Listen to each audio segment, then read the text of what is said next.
I've been retired for almost 30 years, and I just had an opportunity to leave, and I took advantage of it.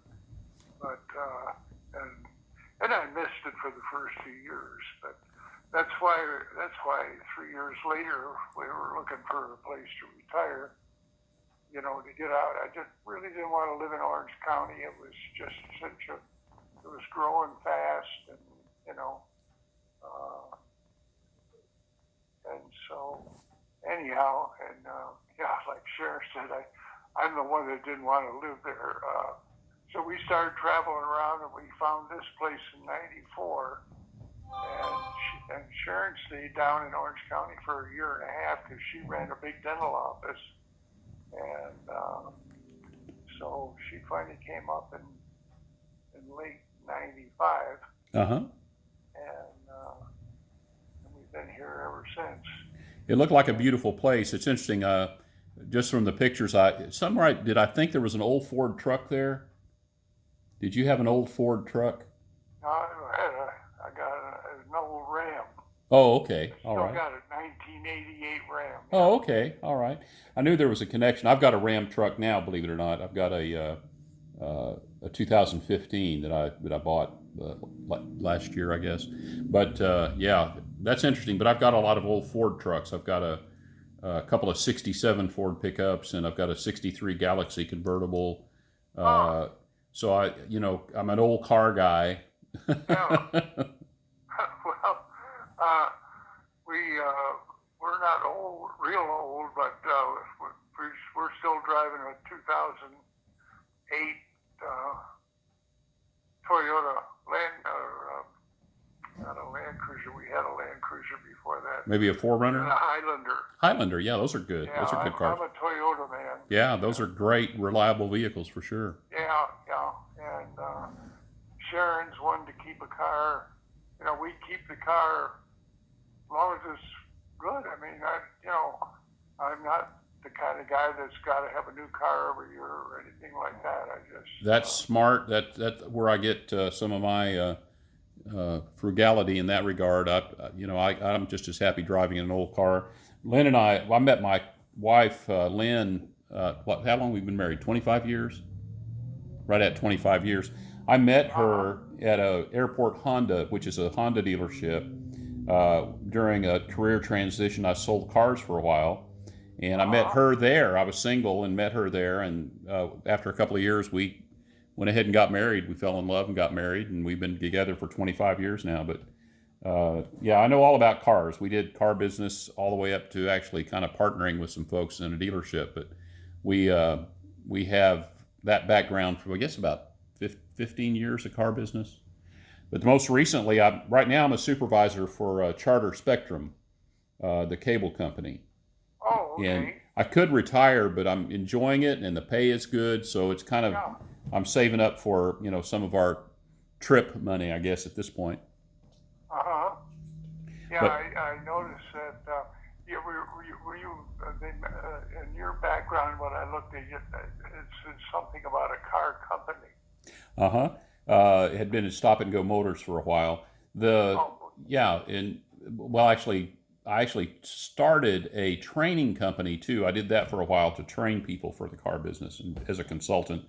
oh, But okay. really, my career when I got out of high school, I went to college at Grand Canyon College there in Phoenix, Right. and went to after that went to seminary at Southwestern Baptist Theological Seminary, and Okay. so I did youth work and pastoral type work for about 20 years, and Uh-huh. did music. I did church music, led music, wrote music, and so most recently, though, I would say is late '80s. I decided to just start doing other kinds of things. Got into sales.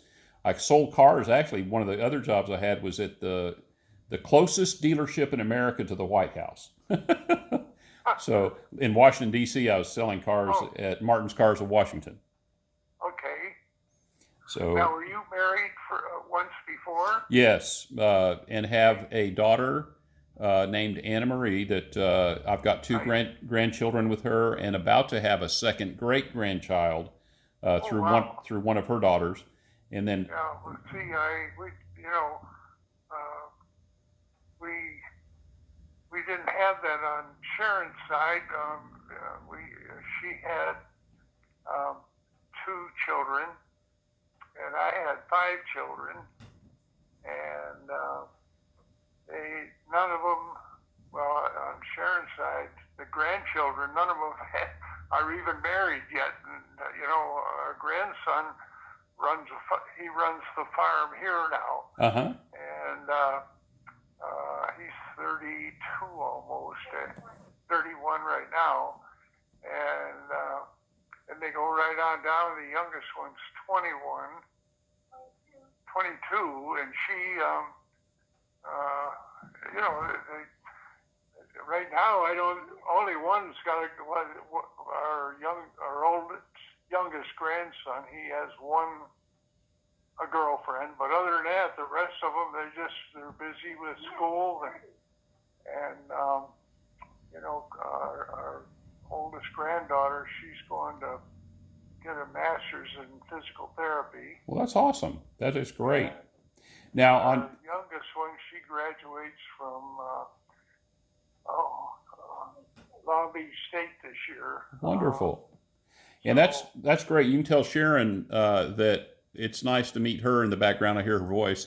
But my wife, Lynn, has two daughters that are not mine, but they are stepdaughters, and they're better to me than my regular daughter. So as far as stepchildren can be a blessing, that's for sure.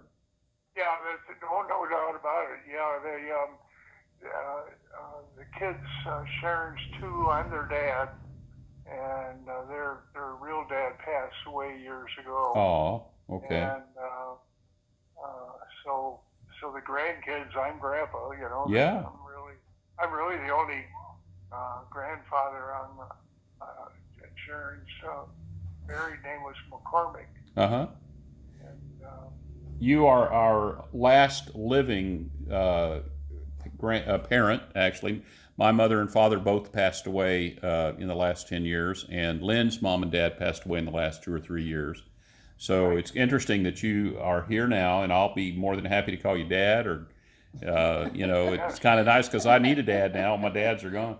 But anything I can ever do for you, or I'm just so happy that we're getting to talk and get to know each other. No agenda, nothing here to other than to say I'm here and glad to know you, and I think that we will have a lot to talk about through the years ahead if you're open to it. And you do have a half brother. I don't know if you've looked up Bernie Thon or not. That's one of those interesting things. The Knoxine side of the family, of course, once Kevin found me, and I did, by the way, I just sent you an email before I started this call that has pictures of Kevin and Dathan and Tanya, who are my half brothers and sisters, and then also a picture with our family together. But we get together about every 2 years, kind of like a little family reunion. But that side, Knoxine passed away in her 60s from colon cancer, and it's interesting. She had cancer at the same time I did. I didn't know her, didn't know about her, but it all happened about the same time, and she passed. She passed from it, and then I had to go through radiation therapy and things like that. But I'm still here, still kicking. 15 years out from advanced prostate cancer, so I'm very happy about that.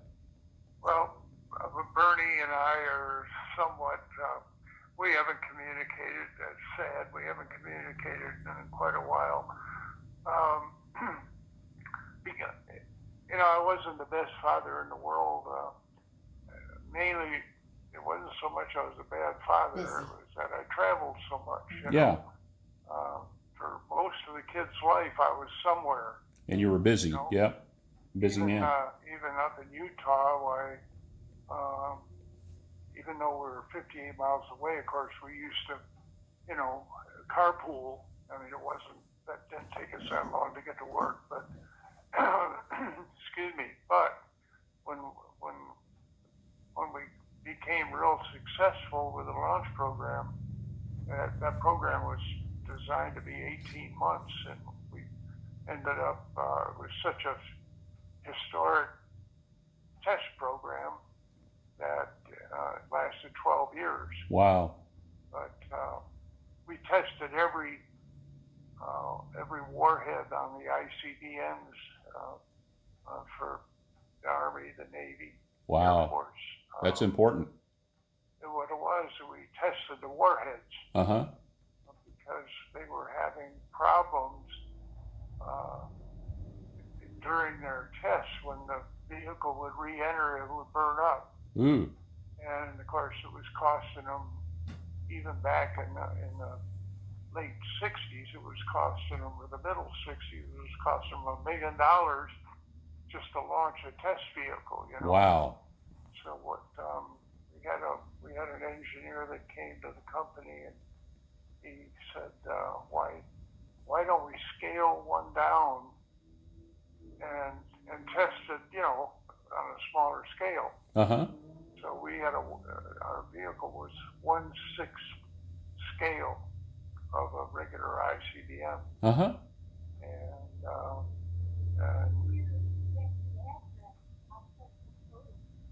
oh yeah, we need your address. Okay. Send me your Or address email on it, an yeah. email. I'll do that. Sure You will. know, being 83, my memory, especially my short-term memory, is pretty bad. That happens with age. I can walk around the house and say, I wonder what I did 10 minutes ago. Hey, I do that Hey, all the don't. time. I'm doing that at 66, so don't feel too bad about that. I'd be proud you can remember what house you're supposed to be in. I think that's important to know. But we'll do that. We'll exchange that Yeah. information. But Bernie, I've actually that's a funny what I was saying about the other side of Knoxine side of the family. We've become very close, and it's been a good experience. So, you know, if any of the other surviving children on your side have any apprehension or qualms about ever reaching out to me, they're more than welcome to do that. It's been, I can say, it's been a 100% positive on the Knoxine side. But what was interesting, I call Ancestry, that the genetic research, I call that can of worms, because you never know what you're going to get when you start doing that kind of research. It really. I know. I've been on there, and like I say, I'm a dummy when it comes to computers in a way. Well, it's a different generation. I get involved on something, then I don't know how the hell I don't know how I got into it. I don't know how the hell to get out of it. You know what I mean? And so totally understand. But with Bernie, basically what happened is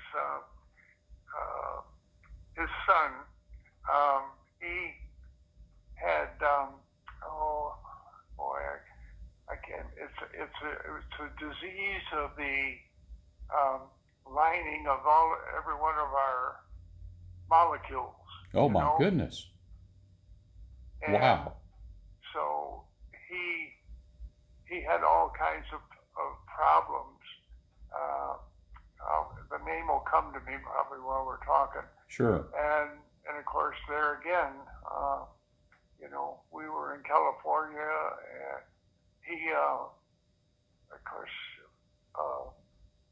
when I got a divorce from my wife, my first wife, and she was still in Utah, and I by that time was in California, and I was just paying child support and alimony to her, and but it finally got real bad, and I ended up with Bernie coming and living with us in California. Uh-huh. And living with me to start with, and then eventually with Sharon. Uh-huh. And he got a free ride to Denver, to the university there. Uh-huh. Wow. Denver. And he graduated from there, and then he moved up. He was with Johnson & Johnson, and he moved to,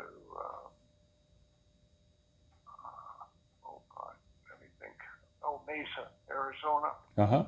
Ran the whole southern district of Johnson & Johnson. That's impressive.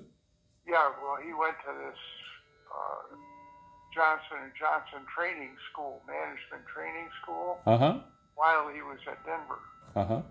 And so for the last 2 years, he was going to Denver and he was going to that school too. So, Mm. and he was really sharp. Yeah, I got to fall back one time, and I want to tell you this while I think about it. Sure. When things pop in my head, I may as well get them out to you. I had a photographic memory, Uh-huh. and that's one reason that I moved quickly from situation to situation. I could look at a blueprint of a missile, that might have 10 or 15 sheets, and I only had to look at it once. Oh, wow. That's I knew impressive. everything. Wow. And that's why I, went up the ladder so rapidly as. Well, that's the first thing that you've said that's disappointed me because you didn't give me that gene. I'm sorry. But you do have the smart gene. But I'm also a firm believer in that, people that are really, really intelligent, Yeah, when they start going downhill, they go downhill rapidly. that's true. It's true. Yeah. And unfortunately, that's true with Alzheimer's and every other kind of disease. That Yeah. the more intelligent they are, I don't know how many PhDs I've known that have ended up with Alzheimer's. But again, Yeah. the blessing that you had in life that you were able to use that and it added to your career and your job ability and all that. That's amazing. Didn't have to go to Yeah. school. Yeah, that- I was that- really blessed with that. That's neat to know. And because of that, and I'm aware of that, my stepdaughter, Maureen, that's Sharon's daughter. Uh-huh. She gave me a book here about a year and a half ago called Brain Food Diet, Uh-huh. and boy, do I follow that. I don't eat anything that affects the brain, and I eat everything that helps it. Good. That's awesome. know, Good for you. It's at least keeping me, like I say, my problem is short-term memory. And, Well, you remember the history. Your history is fascinating, and you're very knowledgeable yeah. in the detail and remembering the details of it. That's amazing. I could probably walk back into a missile complex tomorrow and put the whole damn thing together. Isn't that amazing? Wow. Does he read a lot? But the things that trying to learn something today Uh-huh. is a real problem with me, and thank God for my grandson, because he's a whiz, a computer whiz, That's great. and he's right here for me all the time. Excellent. And as it turned out, even though it obviously doesn't have any of my genes, Uh-huh. I moved here to be a farmer. Yeah. Because remember I told you I like Yeah. farming, Yeah, and here the I gardening. had this opportunity to buy this 20-acre farm, Yes. It's like you. and for let me think, I want to say about 20 years, I ran the whole 20 acres all by myself, Wow. and I never had to hire any help or anything like that. I did all the landscaping, and we have Oh, man. two year round streams and 10 acres of woods. That is wonderful. You'll get to see it someday, maybe. I hope so. Yeah, I'd love to visit. Get this virus over with. Go ahead. I'd just say I'd love to visit. We get this virus past us, and you're open to it. Be happy Yeah, in to fact- come say hello. The main reason that when I first time I saw the property, we ended up accidentally in this community, and we sort of liked it right off the bat. It's up about 3,800 feet in the mid Sierras, and just miles and miles of woods all around us. Wonderful. And there's only a town of 5,000, but it's a county seat. And anyway, all my life it seemed like I lived somewhere where water was a problem. Uh-huh. Yeah. Even in Yuma, they had the Colorado River, but it was in my day it was real muddy and everything by the time I got to Yuma. Yep. And anyway, here I drove and I crossed two streams looking at it, and well, Sharon and I, the first time that we saw it was beautiful, but it hadn't been lived in 2.5 years, and it was nothing but weeds and dirt road. Wow. Yeah. And the house inside was, this fellow that owned it sort of had left a couple of windows open, and the house was full of spider webs. Oh my! Wow! It was, Like a haunted house. Powder, but it was a beautiful house, Yeah.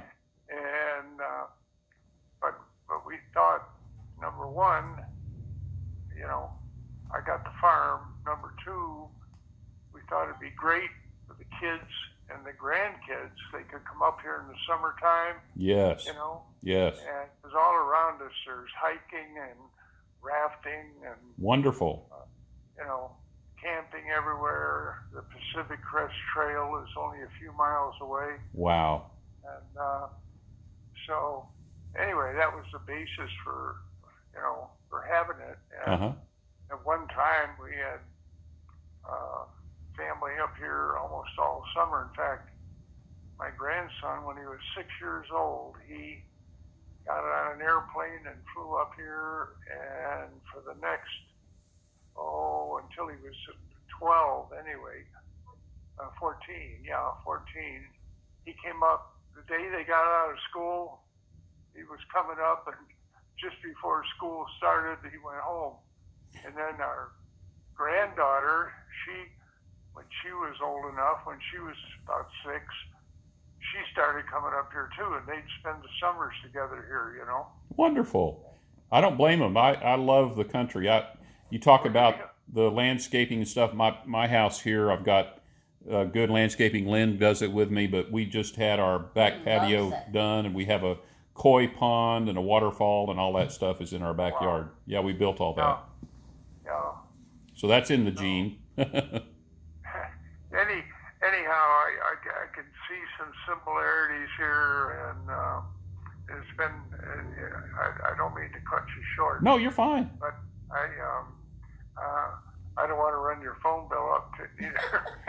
We don't have phone bills anymore, Fred. We're good. Oh, no, cell phones, but that's fine. It's just know that we can talk again.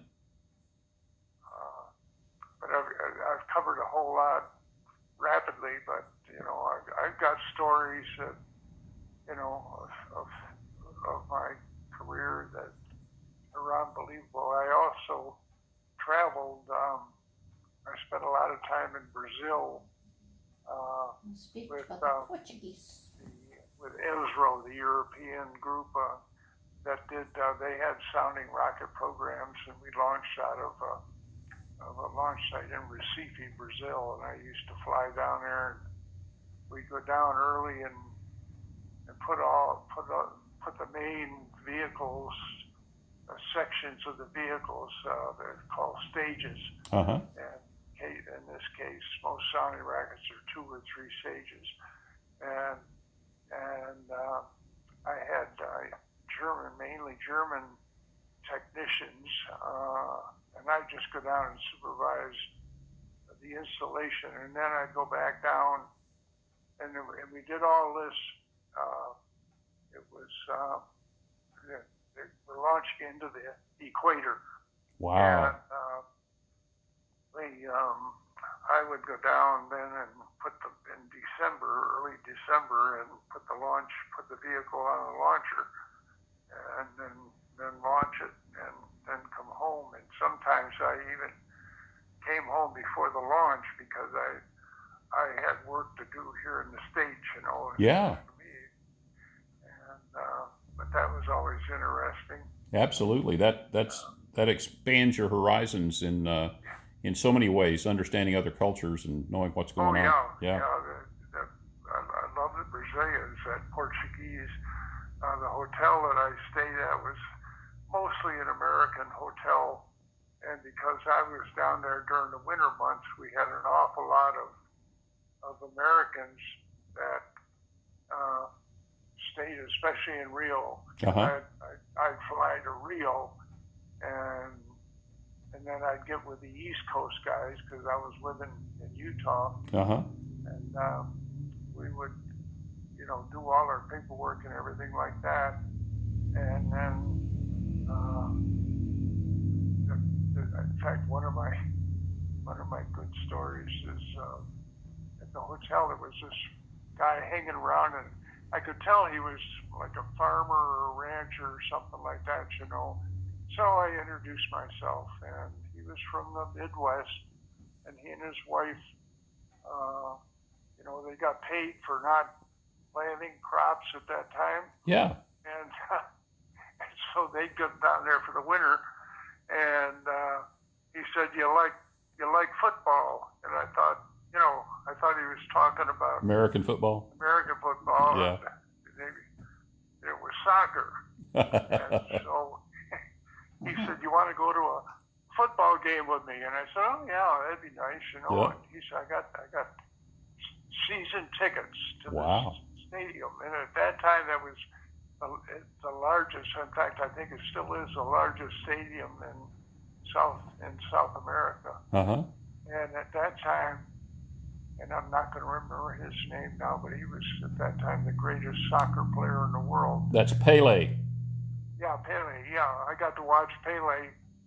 And I couldn't believe. Of course, I didn't know anything about the game, Mm-hmm. and I was waiting for them to tackle each other and throw a pass. Oh, that's funny. And all they're doing is kicking the damn Yeah. thing around. And not scoring. I mean, they just kick it around. They never, they only score once or twice a game, it seems like. Well, yeah, that's the other thing. Yeah, kind of boring. The first time I said to myself, I said, "My God, what the hell's going on here?" Boy, both teams are bad. Neither one of them can score. Wow. And because of that, I ended up getting involved with soccer in Southern California when it first started. Wow. And mainly Sharon and I, she was not familiar with soccer either. Uh-huh.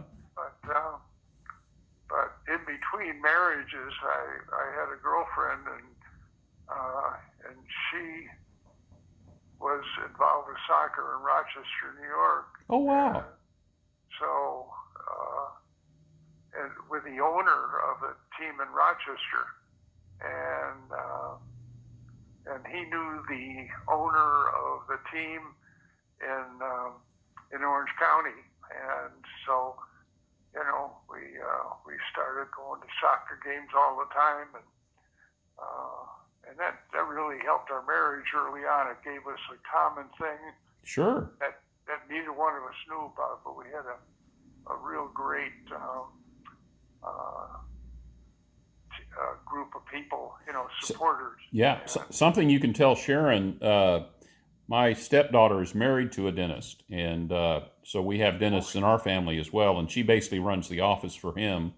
But they're going through I tell you, this COVID-19 thing has really got everybody messed up. Even a dentist office is not able to open because of it's so contagious, and I mean, you can't really work with it. So most of the dentist offices are closed now. I've never seen anything quite like this. This is very unique. And what was the relationship there? That is Lynn's daughter's husband, so it's our son-in-law, and he is a dentist here in town. But Summer trained for. In fact, she was training for that while he was in dental school to be the office. So she runs the office for him, sort of like what I would imagine Sharon was doing. Is that right? Yeah, that's what it. Yeah, Sharon ran a periodontal office. She had 2 periodontists, and big outfit in Anaheim. Wonderful. And, in Anaheim, I've got Dathan, one of my other half brothers, has been working for Disney for 30 years. Oh wow! So he's been, he works for the travel side of Disney, like all the resorts, the Disney resorts. He's over there he's over there advertising. Okay. So, and then Kevin, my other brother, lives in Visalia, and he is, they basically recycle waste for food companies like bread companies and stuff that are waste. Yeah. he takes that and his company recycles it to make it food for animals, for Yeah, cows. I've been studying that. I get National Geographic's magazine. Oh I wow, have for yeah, 40. I think I have at least 40 years of wow, every magazine, what a collection. and it drives Sharon nuts. I know the feeling. Lynn does that with me in my car magazines. Yeah. Yeah, but oh God, now I've lost my thought of what I was going to talk about. But We anyway, went yeah, last she, last thing was soccer. We were talking about soccer, but I just mentioned the dental thing to have a tie-in with Sharon there. yeah. Well, you know, they made her a heck of a good deal to stay down there for another 18 months because the fellow that was the main man in the practice, she pretty well ran his life. Wow. You know, so it was more than just running the office, you know. Yep, that can happen. Some people need that. You know, the Yeah, organizing. definitely so.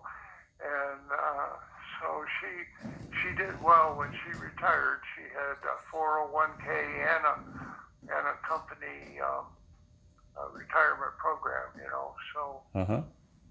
in fact, she's got more money left than I do. Wow. Well, good. Good. Yeah, you don't want to run out of your money somehow. Well, I was going to ask No. you, are you 83 or 80? Yeah, 83. 83.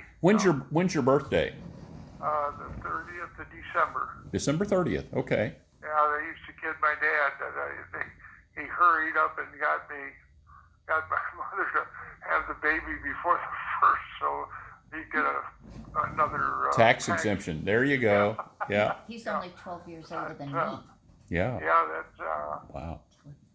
and I'm amazed because you know, I never worried about it when I was 59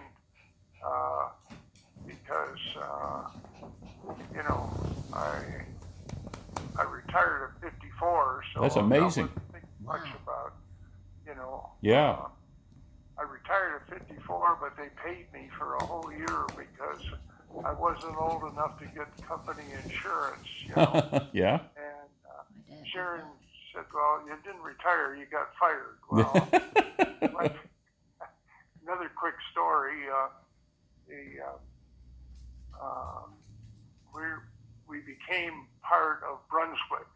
Okay, Uh-huh. our company was bought by Brunswick, the Mhm. bowling ball folks, you Yep. know, Yep. recreation. Yeah, they even owned, I think they even owned Harley Davidson for a while. Is Mastercraft. that right? Yeah. Anyway,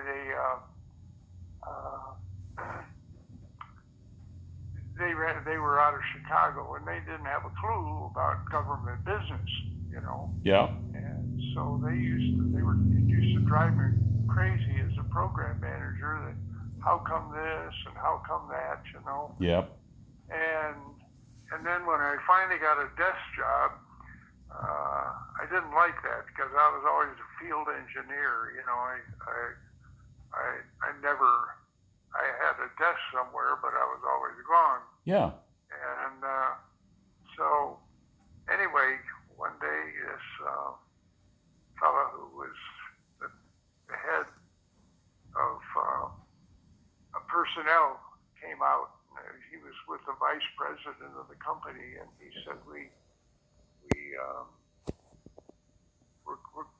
we need to restructure you guys, and there's something wrong here with the profit.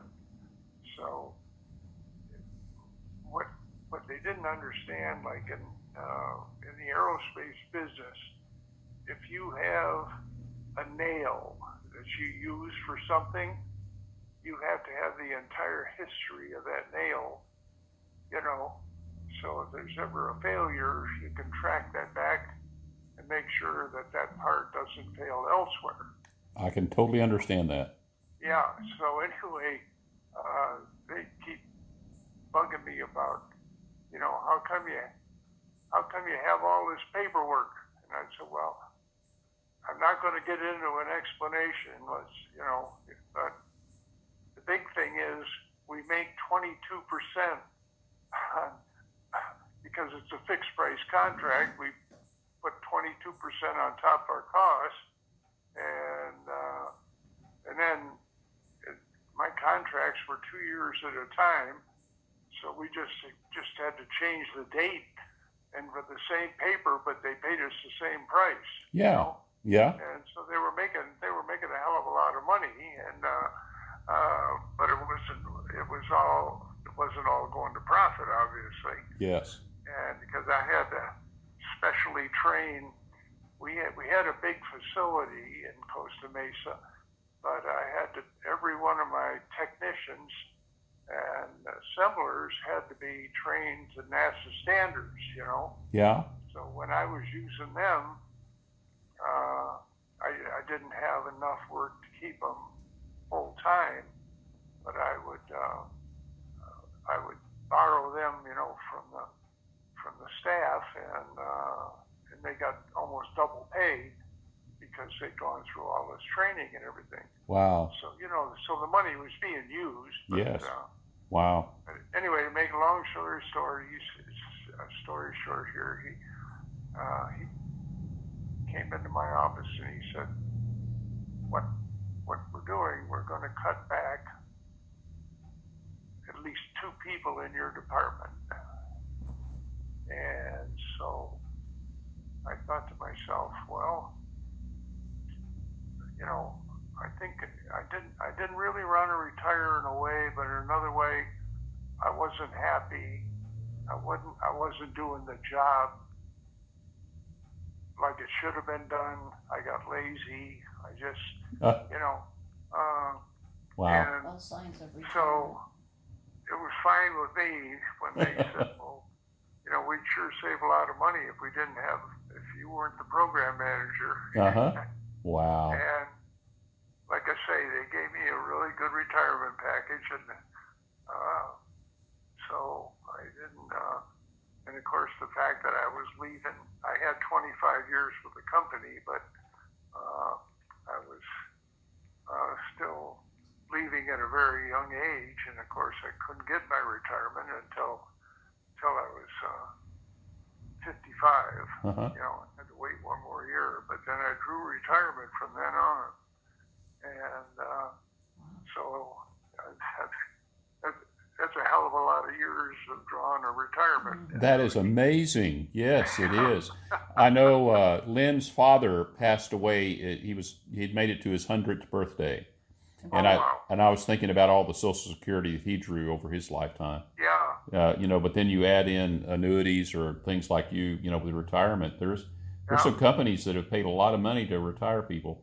Oh, yeah, you know, and of course the bad thing about Social Security, if you live long enough, pretty soon the minimum Social Security is more than what you got, and when you got the maximum when you retired. Yeah. You know what I mean? That's not fair, is it? I mean, it's just there's a lot of things. I'm involved, well, not as much as I used to be with politics, but I firmly believe that once you get to be 75, they shouldn't be able to tax your Social Security and you know, things like that, because, you know, hell, it runs out, and the cost of living, and just think of how much that's changed since. Yep. Oh, it's horrible.